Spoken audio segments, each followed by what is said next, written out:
Break બાદ હવે આગળ વાત કરીએ તો વડોદરાના બાકી રહેલા તળાવોના બ્યુટિફિકેશન કરવામાં આવશે। વડોદરાના બાકી રહેલા તળાવો પર બ્યુટિફિકેશન કરવામાં આવશે।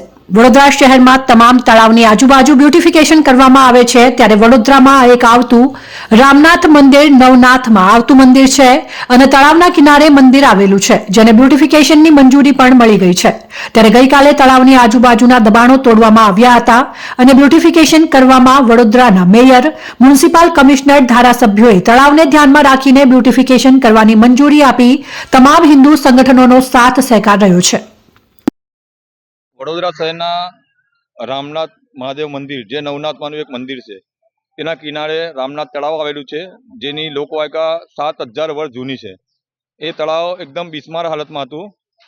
ગાજરાવાડીના રહેવાસી ધીરજ સતીશરા બારોકરના ધ્યાનમાં આવતા તેને વડોદરા શહેરના વિવિધ હિન્દુ સંગઠનોને સાથે રાખી આ તળાવને બ્યુટિફિકેશનમાં લાવવાની લડત લડી। એનામાં વડોદરા શહેરની તમામ મીડિયાએ અને તમામ પ્રેસ કર્મચારીઓએ સારો એવો સાથ સહકાર આપ્યો, જેના કારણે વડોદરાના મેયર, મ્યુનિસિપલ કમિશનર અને ધારાસભ્યોનું તેની પર ધ્યાન ગયું અને આ તળાવને બ્યુટિફિકેશનમાં લાવવાની મંજૂરી મળી।